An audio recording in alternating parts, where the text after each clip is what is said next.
wabarakatuh. Alhamdulillahi rabbil alamin.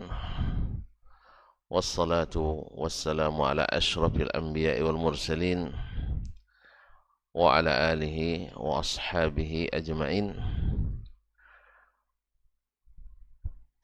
wattabi'in lahum bi ihsanin ila yaumiddin. Amma ba'du. Wattaqullaha ayyuhal muslimun fa innahu qad fazal muttaqun. Ya ayyuhalladzina amanu taqullaha haqqa tuqatih wa la tamutunna illa wa antum muslimun. Kaum muslimin, kaum muslimat yang dirahmati Allah Subhanahu wa taala. Alhamdulillah, subuh ini Allah izinkan kita kembali menyambung kaji bersama Imam Al-Bukhari melalui kitabnya Al-Adabu Al-Mufrad. Semoga Allah mudahkan kita memahami dan Allah kuatkan kita untuk mengikuti. Karena itu mari kita bersyukur kepadanya atas segala nikmat dan karunia yang diberikannya. Selanjutnya salawat dan salam kepada baginda Nabi sallallahu alaihi wasallam yang pagi ini kita belajar sedikit demi sedikit dari petunjuk dan akhlaknya. Semoga salawat dan salam kita yang menjadi tanda ingat kita dan doa kita berbuah diijabahnya doa-doa kita, dan di akhirat kita mendapatkan syafaat dari Nabi kita. Ma'asyarul muslim, ma'asyarul muslimat dirahmati Allah. Ini kayaknya pertama, udah 2 kali ya setelah haji, setelah Idul Fitri, baru pertama, Masya Allah. Terakhir kita belajar bab yang ke-183, bab islahi zatil bain, bab memperbaiki hubungan sesama. Nah, setelah itu bab yang 184, babu idza kadzabta li rajulin huwa laka musaddiq, bab apabila engkau berdusta kepada seseorang padahal dia percaya kepadamu. Bab ini munasabah dengan bab sebelumnya, karena di antara adab yang baik adalah memperbaiki hubungan, dan yang banyak merusak hubungan adalah penipuan. Jadi kita bicara kepada orang dalam keadaan berdusta dan orang percaya dengan ucapan itu. Tentu saja yang namanya tali dusta itu pendek, cepat terungkai, cepat terlepas, dan cepat diketahui. Oleh sebab itu maka munasabahlah bab ini, karena di antara perusak hubungan di antara sesama adalah ketika orang percaya kita mengkhianatinya. Ketika orang memberikan kepercayaan tetapi kita ternyata berdusta kepadanya.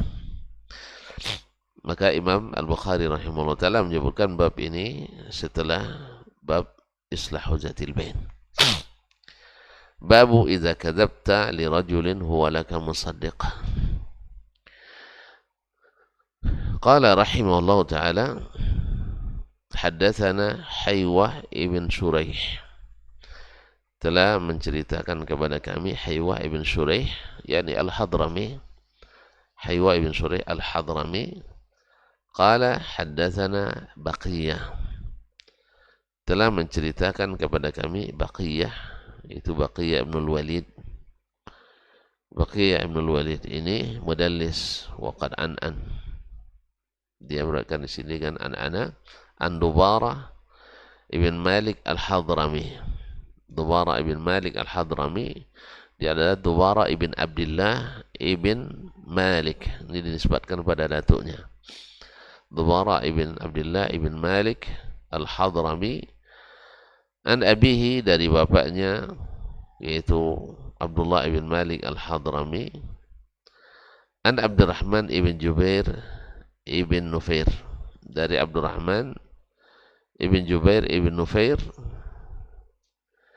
Al-Hadrami kadalik, anna abahu, bahwa bapaknya Jubair ibn Nufair Al-Hadrami menceritakan kepadanya, anna Sufyan ibn Usaid Al-Hadrami haddathahu, bahwa Sufyan bin Usaid Al-Hadrami menceritakan kepadanya, annahu sami'a an-nabiyya sallallahu alaihi wasallam, bahwa dia mendengar Nabi sallallahu alaihi wasallam yaqul, bersabda, kaburat khiyanatan an tuhadditha akhaka hadithan huwa laka musaddiq wa anta lahu kadhib. Adalah pengkhianatan, sungguh besar pengkhianat di saat engkau menceritakan kepada saudaramu sesuatu, huwa laka musaddiq, dia membenarkanmu, wa anta lahu kadhib, padahal engkau sadar sedang berdusta. Berarti kan sengaja menipu, dan barangkali mungkin sengaja menjerumuskan. Karena ada orang sudah tahu bahwa itu tidak benar, tapi karena kawan ini percaya benar, ya, karena orang tidak mungkin minta pendapat kita kecuali karena dia percaya dan yakin. Nah, di saat orang percaya seperti itu, kita justru tidak jujur kepadanya. Ini kan kalau disakiti oleh orang yang jauh sakit, tapi disakiti oleh orang yang dekat lebih sakit. Ma'asyarul kiram dirahmatullah. Jadi kita dikhianati orang yang jauh dari kita, itu sakit. Tidak ada yang tidak sakit. Tapi yang dikhianati oleh orang kepercayaan dan orang dekat, itu lebih sakit lagi. Lebih sakit lagi. Kalau kita bukan orang yang memiliki kesabaran tinggi, ya kita tidak mau melihat mukanya lagi. Ya. Siapa misalnya? Mungkin saudara kita sendiri. Tidak ada orang yang curiga pada saudaranya. Tapi ketika dia mengkhianati, ketika memberikan sesuatu informasi, dia tahu informasi itu tidak benar, tetapi dia tetap mengatakannya seolah-olah benar. Padahal di situ ada konsekuensi. Misalnya, Syekh nak nikah, ya kan? Tanya tentang seseorang yang nak dilamar. Ya, tentu antum bertanya kepada orang yang thiqah menurut kita, orang yang kita percayai. Dan dia tahu bahwa informasi yang dia berikan itu tidak valid, tidak benar. Tapi ibaratnya kadang-kadang banyak latar belakangnya. Orang karena tidak sukses berkeluarga, tentu nak ingin pula orang lain jangan sampai sukses pula. Misal gitu, apa yang kurasakan kau mesti rasakan juga, rasain gitu. Itu berarti ada konsekuensi. Orang akan menikah dengan harapan baiti jannati, surgaku, rumahku adalah surgaku, tapi justru yang terjadi sebaliknya, yaitu nari atau dari nari, rumahku adalah neraka bagiku.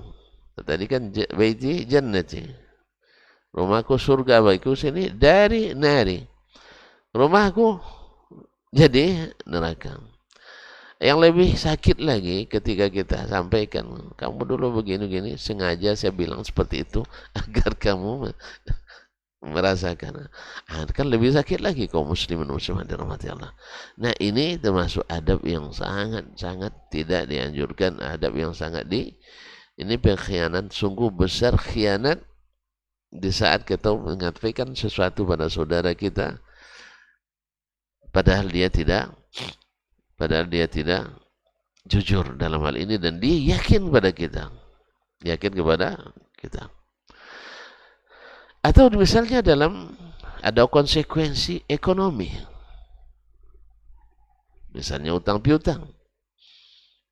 Misalnya ada seseorang nak berhutang, antum tahu dia tak pernah jujur dalam berhutang, tapi antum rekomendasikan juga misalnya kepada saya, dan antum tahu itu dia, dan saya yakin dengan antum, tapi antum rekomendasikan juga. Nah, ini bagus orangnya Ustaz, jujur dan sebagainya. Akhirnya awak beri, lepas itu ternyata tidak jujur. Asal itu ngaku pula, memang tidak jujur dia. Cuman gimana lagi? Berarti ini khianat besar. Ada konsekuensi yang akan dihadapi oleh seseorang akibat dari informasi yang kita beri tidak benar, dan orang yakin pada kita. Makanya kaum muslimin, kaum muslimat dirahmati Allah SWT. Makanya an-nasiha, ad-dinun nasiha, kata Nabi SAW. Agama itu adalah an-nasiha. Nasihat itu artinya ikhlas, terus terang, jujur kepada saudara sesama muslim. Kan kata-katanya liman, lillah, wali kitabihi, wali rasulihi, wali a'immatil muslimina wa ammatihim. Harus jujur. Ada konsekuensi yang berat yang harus ditanggung oleh orang yang awalnya percaya pada kita padahal kita tidak jujur kepadanya. Ma'asyiral qurum, ma'asyiral muslimin dirahmati Allah. Atau misalnya, nah ini di musim-musim suksesi kepemimpinan 2024 ini, kadang antum diangkat jadi tim sukses saya mencalonkan diri misalnya jadi caleg,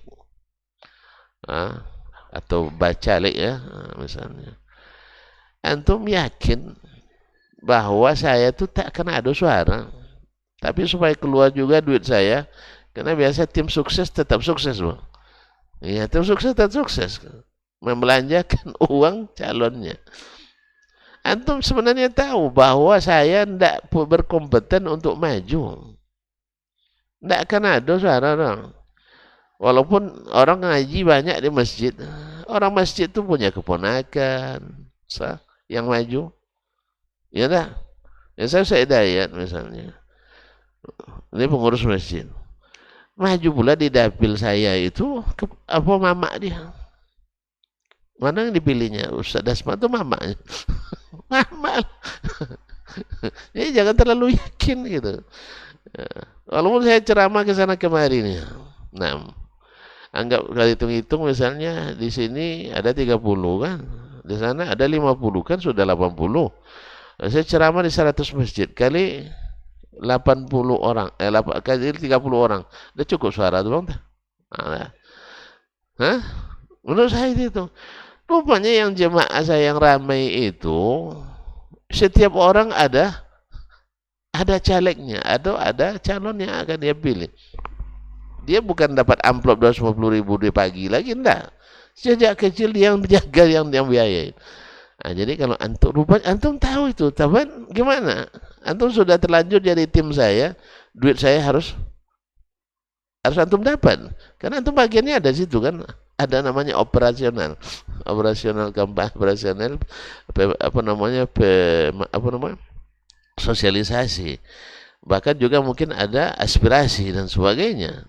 Nah, jadi kalau antum tahu saya tidak bakal lolos, tolong sampaikan sebenarnya, ya. Jangan nanti setelahnya 2 martabat, duduk atau terduduk. Nah, itu bahayanya, duduk atau terduduk. Setelah saya terduduk, utang dah banyak, rata-rata utang dulu tuh. Janji nanti proyek atau sebagainya kan. Janjinya nanti, atau pokoknya Janjinya setelah duduk baru dibayarkan. Tak gimana caranya tuh masing-masing punya kontrak sendiri. Nah, antum tahu saya tidak bakal jadi. Cuman antum tidak tahu anggaran saya ada 500 juta, itu harus sampai ke saku antum. Karena tim sukses sukses selalu. Yang terduduk adalah jagoannya. Oleh sebab itu, tolong jangan jadi tim sukses yang ingin sukses sendiri. Jadi katakan, Ustaz ceramah aja lah. Kalau ceramah laku nih, tapi kalau untuk jadi caleg atau jadi pemimpin kayaknya tidak pas. Apa sebab? Ustaz tuh pengelinci misalnya, atau pengelinci, suka lari dari tanggung jawab. Iya, kalau pas menghadapi masalah besar, Ustaz tak pernah maju di depan, selalu suruh Ustaz Dayat yang maju. Nah, kan itu. Nah, kalau itu Ustaz tidak patut jadi pemimpin nomor satu. Besok orang lumbat dibikin Ustaz selamat sendiri. Ustaz Dayat yang kena. Ketika ada tanggung jawab konsekuensi ini dan itu, Ustaz cuci tangan. Akhirnya Ustaz Dayat yang masuk ke dalam. Nah, misal lah kadang. Jadi kalau begini tidak tipe pemimpin yang sukses misalnya. Atau tidak pimpin wakil rakyat yang akan berpikir untuk rakyatnya. Katakan sebenarnya, jangan berkata yang tidak benar. Yes, ya? Apa lagi? Konsekuensi apa lagi? Konsekuensi sosial. Ya, konsekuensi sosial. Ya, antum tahu di situ orangnya berdakwah tidak boleh keras-keras. Nah, antum bilang sampai ke Ustaz kan, Ustaz baru masuk dulu kan, coba masyarakat sini nih Pak Ulilnya. Nah, Ustaz sini sampai aja loh Ustaznya. Ini orang pada biasa dengan apunya. Habis itu belum selesai ceramah dipersekusi orang.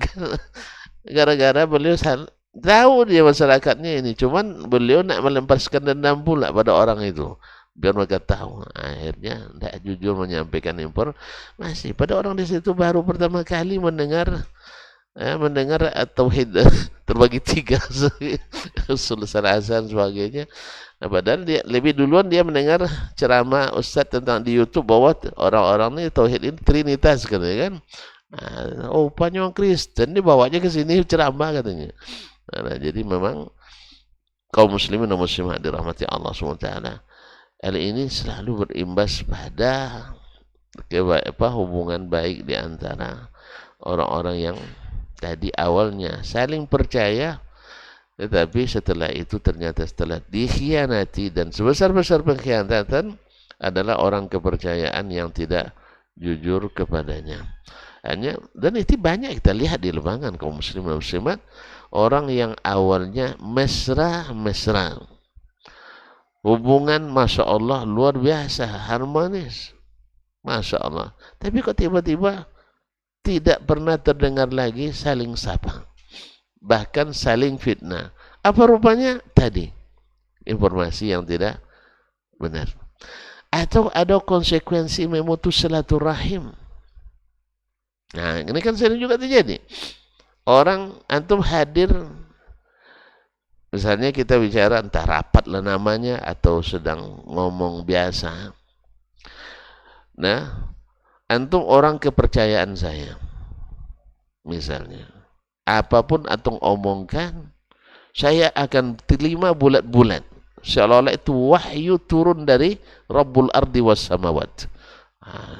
Ya, pokoknya asal antum yang kasih informasi ke saya pasti benar. Jelas ya? Akhirnya antum menyampaikan berita tentang seseorang kepada saya.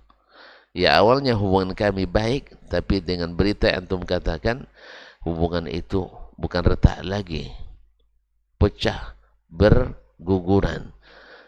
Jadi condong kacau pocah atau putus rotan.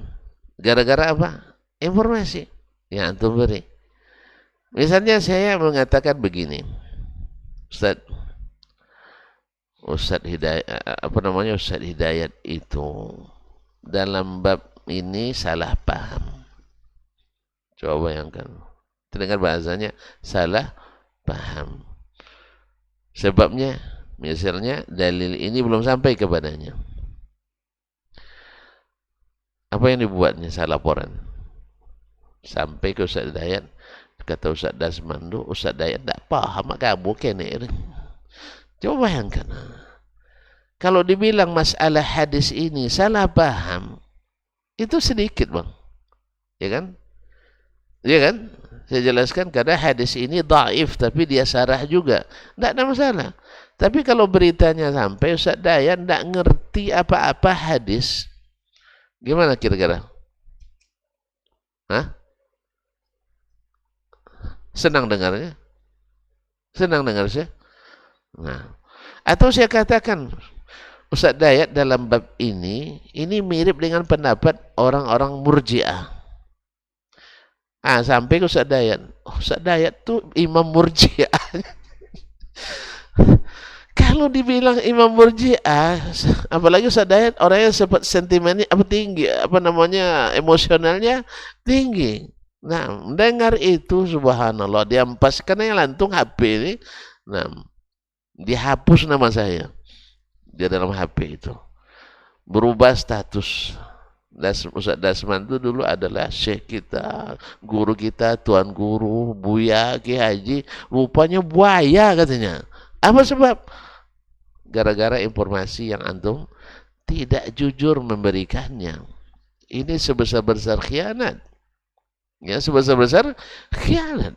Dan ini di majelis-majelis orang soleh ada terjadi. Bukan majelis-majelis orang preman-preman, tidak. Majelis orang-orang ngaji. Sering terjadi yang seperti ini. Ya. Seto berkilo-kilo jadinya. Ini memang ada dulu kami waktu masih kuliah. Ada anekdot kawan-kawan. Kalau kamu ingin bertambah bila dikirim, kirimlah berita. Kalau nak bertambah sampainya kirim berita. Tapi kalau nak berkurang kirim duit. Iya tak? Antum kirim duit pergi ke bank. Bawa 3 juta yang sampai nak kan sampai 3 juta administrasi kecuali antum tambah lagi uang transfernya. Iya tak? Berapa transfer sekarang mah? Antum beli token. Beli token listrik. 500.000 dikasih 500.000 nggak berkurang. Kalau uang selalu berkurang kalau dikirim, baik melalui orang atau melalui uang atau melalui beruang. Nah, berkurang. Tapi kalau berita selalu bertambah. Yang lebih parah itu tambahannya itu yang tidak benar. Coba bayangkan, awak katakan ini paham yang disampaikan seperti ini seperti paham orang Murji'ah. Kan bisa saja saya salah menyampaikan, saya mensyarah, salah paham. Wajar kan? Tapi ketika beritanya sampai, Ustaz Dasman itu mengatakan Ustaz Hidayat imam Murji'ah. Bayangkan. Tentu menggelinya Ustaz Dayat dibuatnya.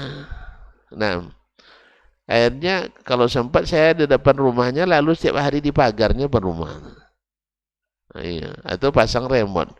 Bila ada mobil Dasman lewat, remote-nya menyala gitu. Akhirnya dikira saya pencuri, apalagi pulang larut malam terus kan. Ini mohon maaf termasuk minta izin juga sekalian pagi ini tadi terlambat Ustaz. Karena jam 2 mata tuh belum terpejam waktu malam tuh. Mungkin sudah hampir jam 3 baru. Bangun tadi pas azan. Awak nak keluar, komat orang di masjid kat rumah. Ikutlah solat situ dulu. Jadi pas azan terpanaskan. Jadi mohon maaf sekali. Kaum muslimin dan muslimat dirahmati Allah SWT. Jadi Allah musta'an. Ini model-model begini. Atau saya karena kelemahan saya memahami.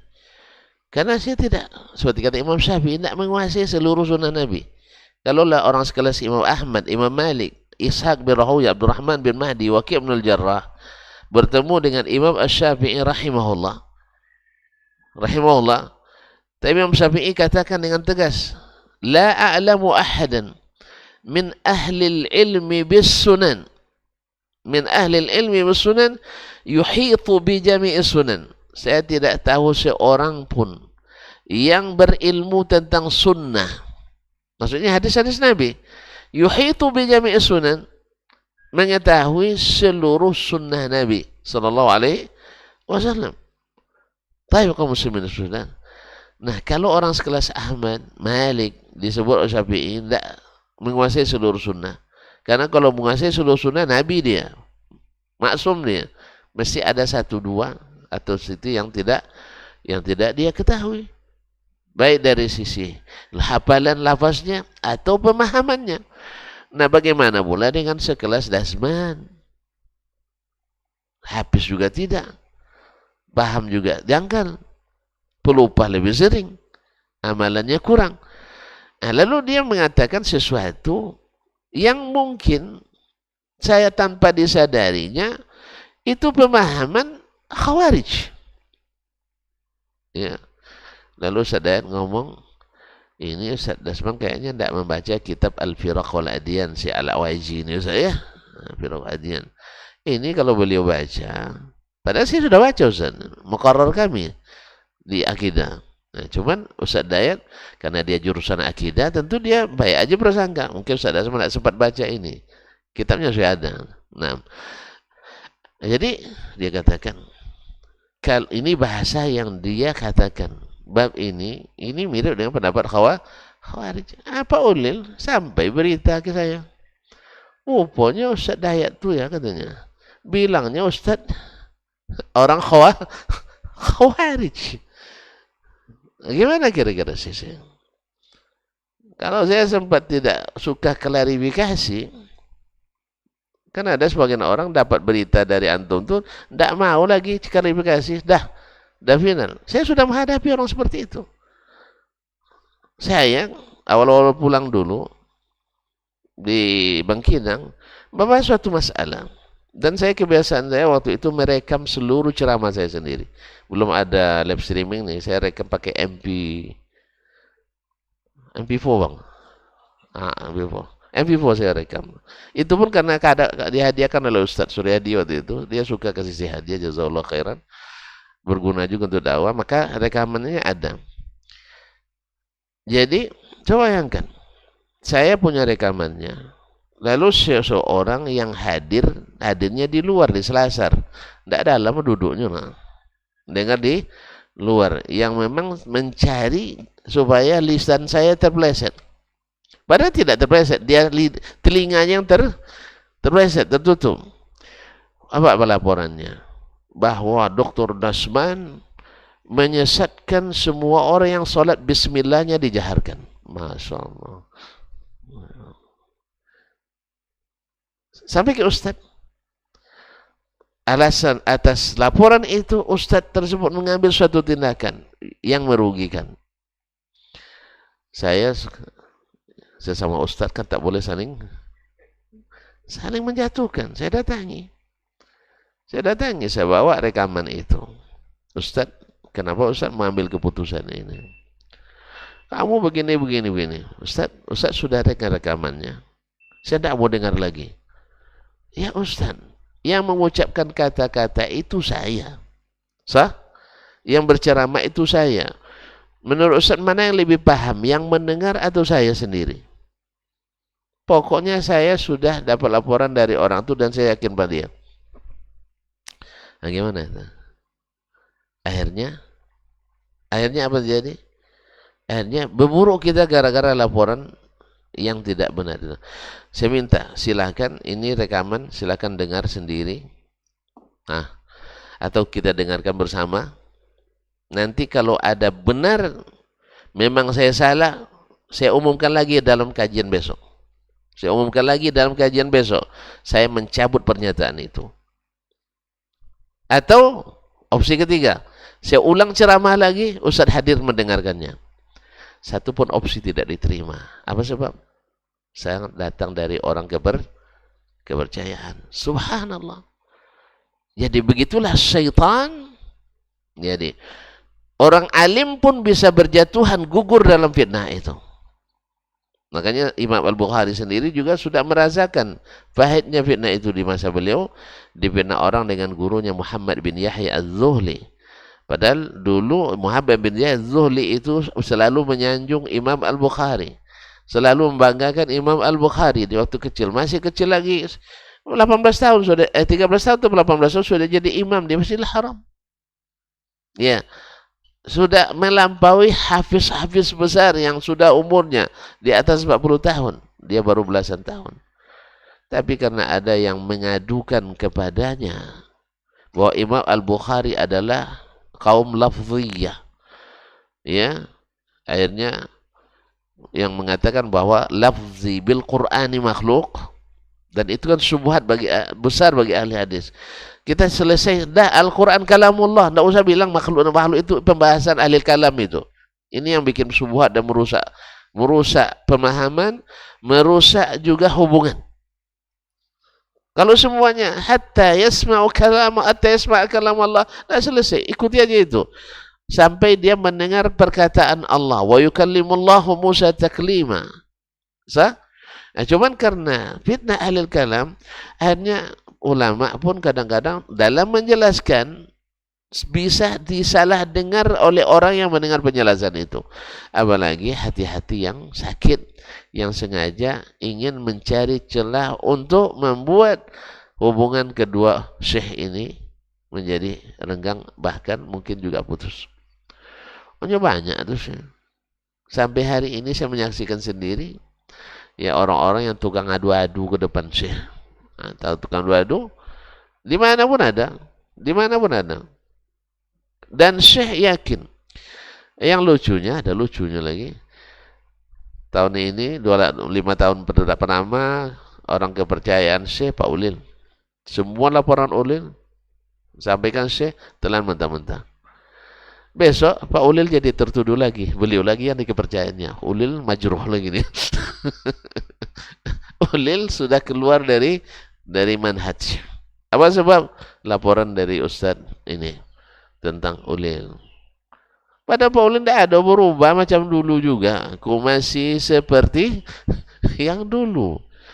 Masih seperti yang dulu, tidak ada perubahan sekali. Yang berubah apa? Jaraknya sekarang. Dulu dia di Madinah, sekarang sudah di Sudan, balik ke kampungnya.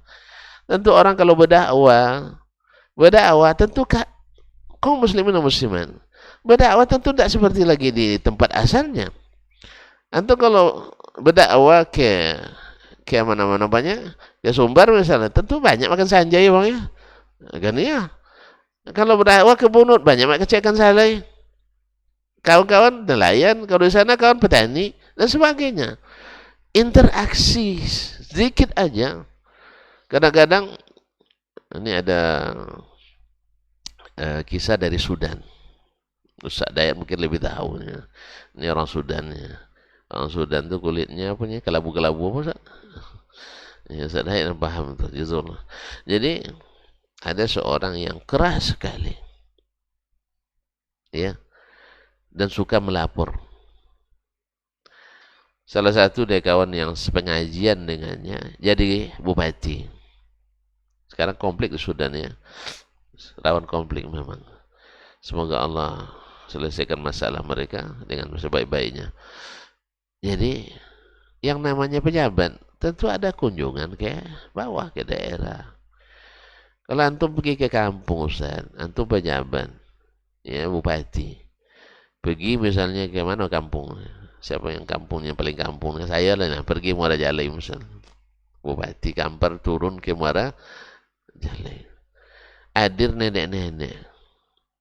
Yang kan nenek-nenek, ibu-ibu pun diserbunya saya. Saya di bupati, pergi ke kampung tuh.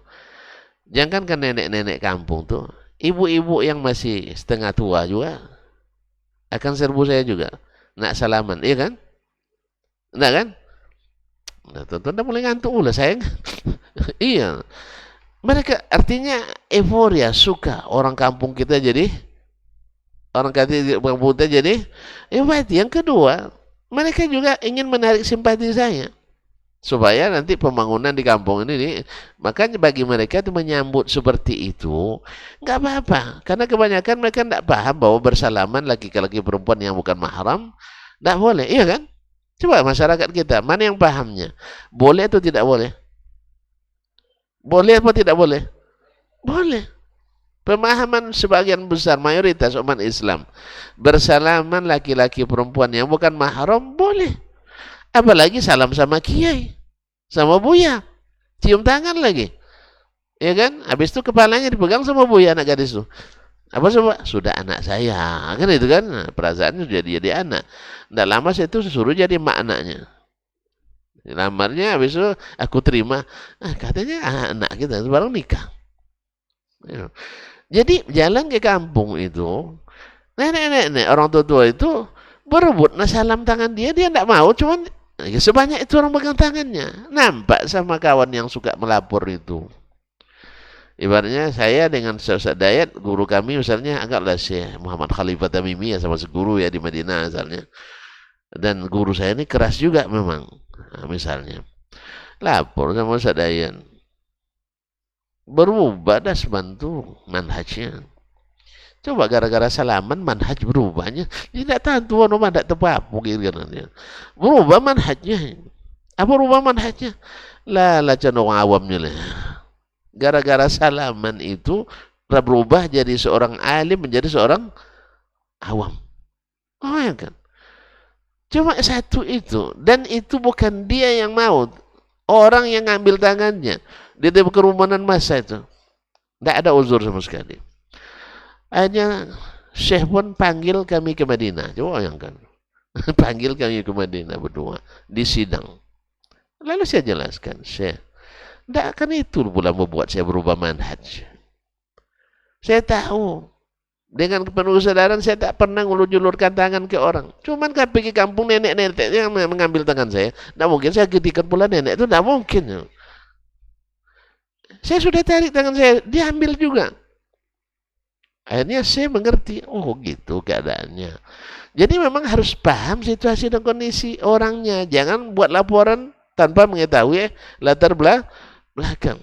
Syekh kan percaya langsung sama Ustaz Dayat. Masalah karena suka ngurut punggungnya dulu atau capek-capek mungkin. Akhirnya semua laporan teman-teman. Akhirnya Syekh karena untung ada klarifikasi. Kalau sempat guru tak ada klarifikasi, rusak hubungan semuanya. La haula wala quwwata illa billah. Akhirnya terjadi konflik atau kelaparan di Sudan. Sehingga turun UN. Kalau untuk bantuan apa? UNTCR ya. Itu enggak tahu juga. Saya lupa. Pokoknya bagian bantuan kemanusiaan. Diserahkan langsung oleh Menlu Amerika. Siapa Menlunya? Enggak tahu kalian. Condoleezza Rice. Dulu di masa siapa? Di masa sebelum Obama siapa? Nah, di masa Obama. Di masa Obama. Obama dia lupa juga kali belum lahir nampaknya. Time Barack Obama. Jadi menterinya Condoleezza Rice. Condoleezza perempuan apa laki-laki? Liza, masa antum lagu Liza apa namanya? Laki-laki atau perempuan? Perempuan. Nah, kawan tadi yang mengadukan ya Ustaz Dayat mengadukan tadi karena kesulitan hidup ikut di tim PBB tadi, tim bantuan kemanusiaan tadi. Nah, antum sekarang sudah jadi staf dah. Mau tidak mau mereka harus berbaris menyambut menteri luar negeri Amerika tadi, karena Amerika polisi dunia kan. Berbarislah kita. Tentu yang namanya Condoleezza Rice tidak ada istilah tidak salaman. Sekarang dia dengan sukarela menyalaminya karena takut dipecat. Oh, rupanya kalau terpaksa boleh, yang lain kalau terpaksa tidak boleh. Hanya dia sendiri melakukan hal yang sama. Mungkin iqab dari Allah SWT. Kau kemarin tak terima uzur saudaramu, setelah didamaikan oleh Syekh tak mau juga dia. Coba bayangkan, Syekh sudah bilang dan memaklumi, dia sendiri tidak mau memaklumi. Tetap juga dihajarnya saudaranya itu. Tidak mau cakap. Bayangkan. Justru kadang-kadang marah pula dia sama Syekh. Awak dah melapor, tidak terima laporan. Coba bayangkan. Akhirnya dia pun nak nekan Syekh. Walhasil, dia sendiri melakukan hal yang sama. Oleh itu kaum muslimin dan muslimat, Nabi katakan, masyadda hadad dina ahadun illa ghalaba. Siapapun yang keras ya yang terlalu keras gulu dalam mengamalkan agama, dia akan kalah. Oleh itu ikhwani fillah, ini adab yang tidak boleh ya dilakukan oleh seorang muslim, walaupun hadisnya dari sisi sanad dhaif, tetapi maknanya seperti kata ulama, maknanya sahih, didukung oleh hadis-hadis sahih yang lain. Tapi dengan lafaz ini tidak sabit dari Nabi alaihi salatu wassalam, tapi maknanya dalam hadis-hadis lain itu adalah mendukung. Karena disakiti oleh orang dekat lebih sakit daripada disakiti oleh orang jauh. Dikhianati oleh orang dekat lebih daripada dikhianati oleh orang yang jauh dari kita. Kemudian bab yang setelahnya, masih ada waktu sedikit, ini juga munasabah dengan bab ini. Babu la ta'id akhaka syai'an fatukhlifah. Jangan kau janjikan sesuatu pada saudaramu tapi engkau pungkiri. Dengan sama juga tadi berkhianat, ini juga mungkir janji. Dan dua-duanya sifat tidak terpuji, sifat-sifat para pengecut, sifat kaum munafiqin. Qala haddatsana Abdullah bin Sa'id, yani Ad-Darimi, qala haddatsana Abdurrahman ibn Muhammad Al-Muharibi, dalam cerita kepada Abdurrahman ibn Muhammad Al-Muharibi, an Lais, dari Lais ibn Abi Sulaim. Lais ibn Sulaim juga dhaif, maka di sini juga didhaifkan oleh ulama. An Abdul Malik ibn Umair As-Suwa'i, an Ikrimah, dari Ikrimah maula Ibn Abbas dan sekaligus muridnya, an Ibn Abbas, dari Ibn Abbas radhiyallahu anhu, qala qala Rasulullah sallallahu alaihi wasallam, Rasulullah sallallahu alaihi wasallam bersabda, la tumari akhaka wa la tumazihhu wa la ta'idhu mau'idan fatukhlifah. Jangan engkau suka berdebat dengan saudaramu. Maksudnya berdebat yang tidak menghasilkan ilmu. Kalau debat menghasilkan ilmu tuh ada diskusi namanya muzakarah. Tapi debat yang nak cari menang, nah, itu macam kami dulu berdebat, ada munakasah. Kalau di waktu kelas 7 di pondok, itu memang cemenang. Karena nilainya di situ. Siapa menang tinggi nilainya. Jadi cari, pokoknya gimana pun caranya harus kawan kalah gitu. Itu debat. Dan yang seperti ini tidak dipuji dan tidak dianjurkan oleh Nabi Sallallahu Alaihi Wasallam. Bahkan Nabi menyanjung orang yang meninggalkan mira sekalipun dalam keadaan benar. Ana dhaminun bibaitin fi wasatil jannah liman tarakal mira walau kana muhiqqan. Saya menjamin untuk seorang taman di tengah surga untuk siapa yang meninggalkan berdebat walaupun dalam keadaan benar. Makanya ketika orang ngajak debat, kita lihat kalau orang ini berdebat nak cari menang, tidak usah berdebat, buang-buang waktu. Iya, dia bilang ini betul salah. Tapi gimana lagi kalau kita tinggalkan lumat kita sama masyarakat. Ini yang begini tidak ada ini. Ini tidak alim. Alim itu kalau udah tahu salah dia tinggalkan. Karena masyarakat ngikut dia, tidak maksa dia. Nah, cuma kalau takut tidak diundang ceramah, itu lain hal. Ya antum kok takut? Katanya kita sudah viral dan tenar. Ya tidak laku di Pekanbaru, pindah ke Bangkinang. Tidak laku Bangkinang, pindah ke Ranah Minang. Ya, tidak laku juga di Ranah Minang, pergi ke luas. Alam takun ardullahi wasi'atan fatuhajiru fiha. Ya kan? Tidak mungkinlah semuanya. Minimal menjelang tahu kita bahwa antum digelar Wahabi misalnya.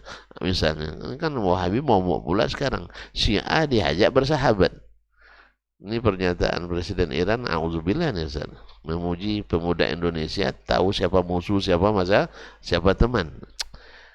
Siapa ini maksudnya? Wahabi. Nah, dan dia nggak tahu bahwa seluruh tuduhan yang dituduhkan ke Wahabi itu Syiah lah yang paling patut menerima tuduhan itu. Dibilangnya orang Wahabi haus darah. Ya, Syiah, Masya Allah, pergaulannya masa hembel. Apa makna hembel saja? Hah? apa namanya, hospitality. Pokoknya macam-macam. Mereka tidak baca sejarah sih, karena belajarnya ilmu Islamnya dari Barat, itu masalahnya. Dan ilmu Barat itu subuhatnya 80% lebih diambil dari buku-buku Syiah. Semua subuhat mendiskreditkan Islam diambil dari buku-buku Syiah di Barat, 80% lebih. Tentu itu. Nah, kalau tentu nak buat perbandingan, ya Wahabi ketika awal berdiri karena ditentang orang di mana-mana, tentu harus membela diri. Pasukan Turki menyerang, tentu berhadapan dengan mereka. Orang-orang Sufi menyerang, tentu dihadang oleh mereka. Rata-rata mereka lebih banyak defensifnya daripada ofensifnya. Coba yang melakoni lebih daripada 60 kali peperangan sampai berdirinya kerajaan Arab Saudi. Antum bayangkan berapa korban yang jatuh? 60 peperangan selama 40 tahun. Berapa korban yang jatuh? Kan tidak tahu kan? Nah, yang begini tak kicuri nantarangnya. Kalau ada orang bawa subuhat langsung diterima dalam mentah-mentah. Hanya 4.000 orang dalam 40 tahun. Berarti setahun?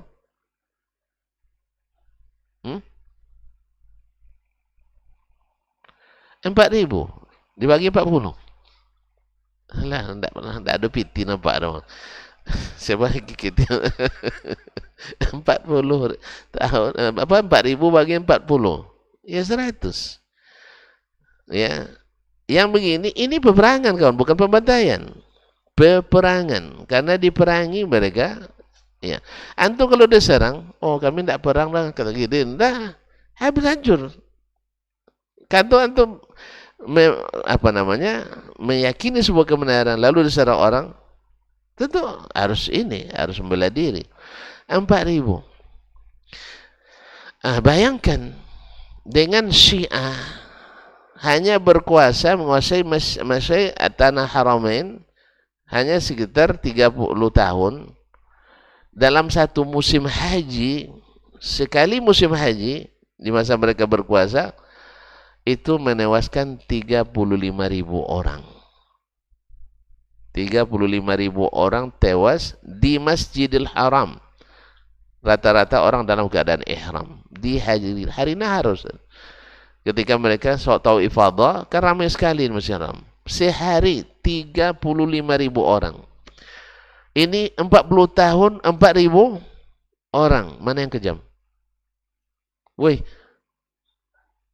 Nah, belum lagi mereka menyetop haji karena tidak aman di perjalanan, karena mereka berkuasa. Sebab Ahlus Sunnah dari manapun datang ke Makkah haji itu sudah masuk daftar orang hilang.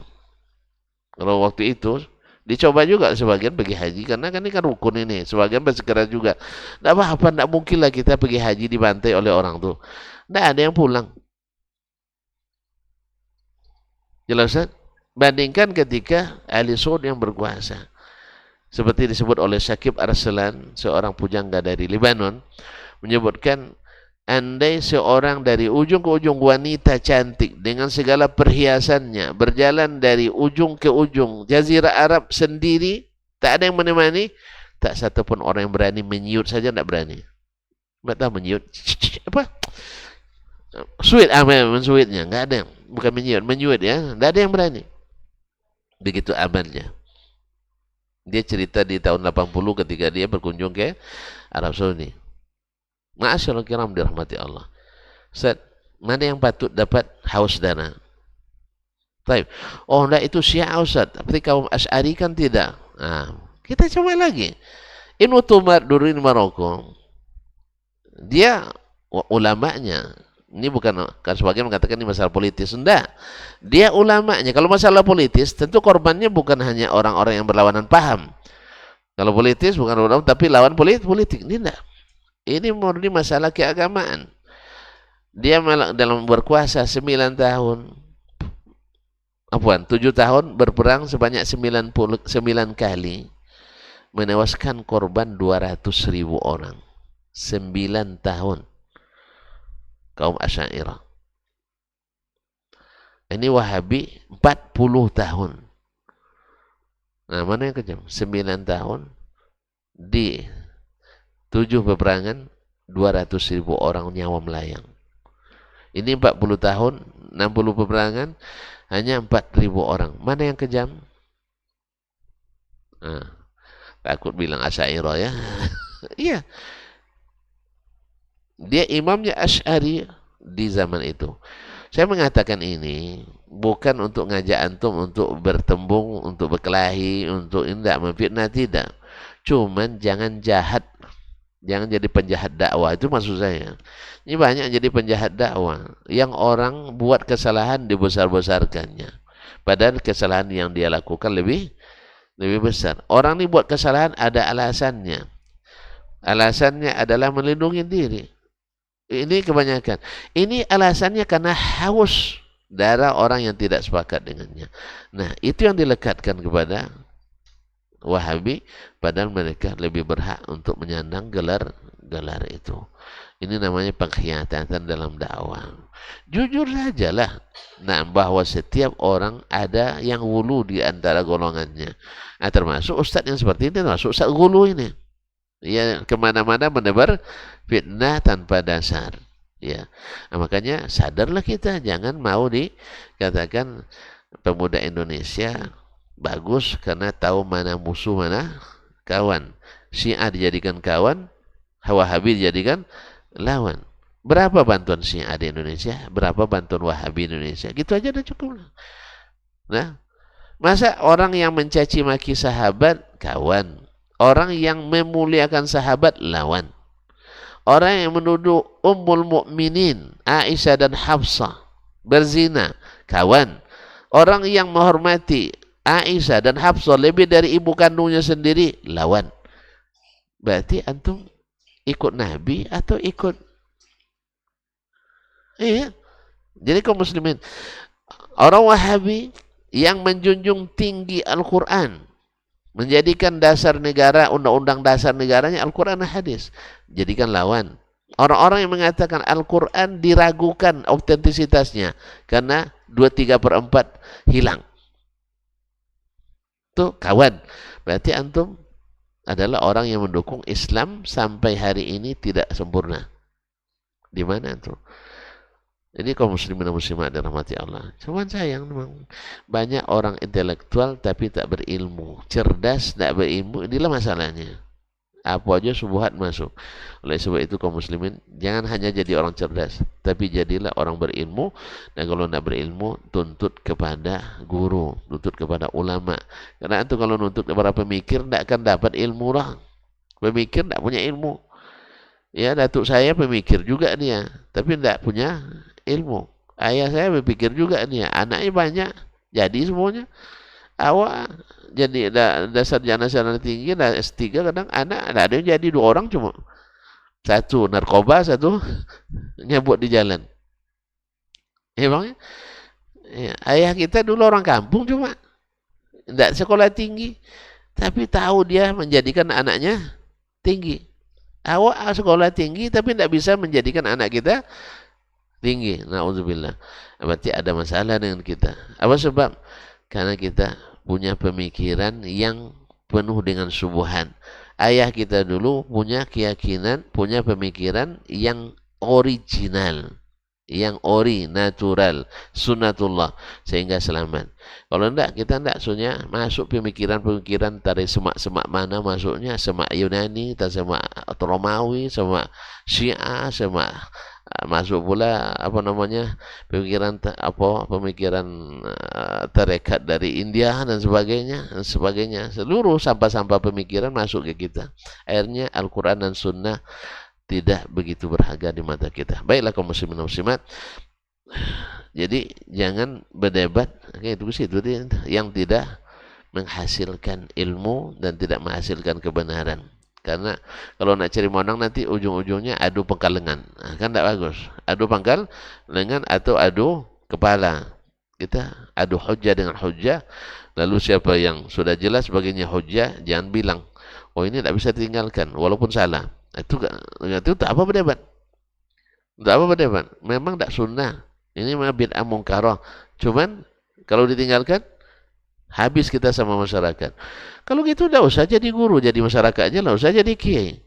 Kiai itu untuk menerangi masyarakat, bukan untuk mengikuti masyarakat. Kalau dai bukan mengikuti masyarakat, cuman mempertimbangkan masyarakat perlu. Ya kalau bahasa, ya jangan kayak bahasa pakai Jawa, kita pakai bahasa Sumatera kan misalnya, tidak pas bagi mereka, itu perlu. Nah, ada orang dengan disanjung mau menerima, ada orang dengan digertak baru mau menerima. Ada kata hikmah dari salah seorang eh, tokoh juga. Dia bilang sebagian orang dikasih penghormatan tidak berguna baginya. Kapan dia menyerah? Ketika diberikan penghinaan. Ada model seperti itu. Dihina dulu baru dia menyerang, baru dia mengakui. Ada orang seperti itu, sombongnya tidak ketulungan kata orang Jawa kan. Jadi kalau dikasih penghormatan tambah menjadi dia menghina orang lain. Tapi ketika dia dihinakan, baru dia tahu bahwa di atas langit ada langit. Di atasnya ada langit. Baik. Wala ta'idhu mau'idan tatukhlifah, dan jangan buat janji dengannya padahal kamu tahu akan tidak menepatinya. Karena kalau orang dah berniat tidak menepati janji, hatinya tidak sehat. Hatinya tidak beradab. Kalau antum memang tidak mampu, jangan janji. Oh maaf, saya tidak bisa. Atau insya Allah kalau bisa saya beri. Ini tidak. Iya, aman tuh kita ini. Ada apa janji? Tolong ajarkan saya ini. Tidak usah lah dulu, nanti saya bantu tuh. Nah, apa aja lah dulu, nanti saya bantu. Pas waktu kita butuh, dia bilang tidak bisa. Berarti janji yang tidak ditepati. Atau misalnya, saya bisa saya punya duit 2 juta. Tunggulah ya 2 pekan lagi. Awak dah setiap malam berdoa kan. Semoga berkat juga lah Ustaz ini. Awak dalam susah dia beri kan. Rupanya pas sampai 2 pekan, jatuh tempo. Apa katanya? Saya tidak ada duit rupiah, yang ada dolar cumanya. Bayangkan. Rupanya dah 2 minggu tuh dia cari dolar untuk supaya tidak bisa saya pakai 2 juta. Kan 2 juta dolar kan tidak mungkin lah. Kan 2 juta dolar kan tidak mungkin lah. Nah, itu masalahnya. Akhirnya akan bilang karena saya terdesak, Ustaz kasih aja lah dolar tuh sama Ustaz. Hanya dolar saya baru nih katanya. Bersetrika berseri. Saya ganti dengan berseri. Apa yang ciangnya? Apa yang cek? Berarti kalau gitu tidak usah dijanjikan. Kalau memang tidak mau, dah selesai. Pokoknya saya tidak ada. Minjam-minjam tidak ada sama saya Ustaz. Sebab Ustaz tidak pernah bayar. Misalnya kan. Ya, kalau mana tahu dia ada pengalaman pula kalau Ustaz Dasman berhutang tidak pernah dibayar misalnya. Nah, kalau gitu bilang aja saya tidak akan beri. Karena banyak orang berhutang tak mengembalikan. Itu yang sering kita utang sini tidak ada kembali, sini tidak ada kembali, tidak kembali. Allah musta'an. Kalau gitu jangan janjikan. Kalau akan memungkiri janji. Karena kita pepatahnya bukan jembatan biasa lapuk lagi. Janji biasa mungkin, enggak. Itu jembatan bambu dulu. Ya, makanya biasa lapuk. Setahun lapuk dia. Atau jembatan papan. Sekarang jembatan kita pakai besi angker, pakai semen. Di atasnya ada aspal. Ya kan? Kemudian ada baja. Masa jembatan biasa lapuk? Nah, jembatan Letton aja yang buatan Belanda sudah berapa tahun? Letton udah berapa tahun tuh? Kan tidak lapu nih. Apalagi yang buatan-buatan sekarang yang bajanya Masya Allah lebih ini. Tapi banyak juga yang lapu, yang runtuh ya. Karena memang besinya dimakan itu. Besinya dimakan. Allah musta'an. Wallahu ta'ala alam. Wassallallahu ala nabiyina Muhammad wasallam. Terima kasih. Dan mohon maaf. Mudah-mudahan yang tidak baik ini kita hindari. Dan kepada Allah kita memohon supaya kita jangan menjadi bagian dari buruknya akhlak ini. Amin ya rabbal alamin. Subhanakallah bihamdik asyhadu an la ilaha illa ant astaghfiruka wa atubu ilaik. Wassalamualaikum warahmatullahi wabarakatuh.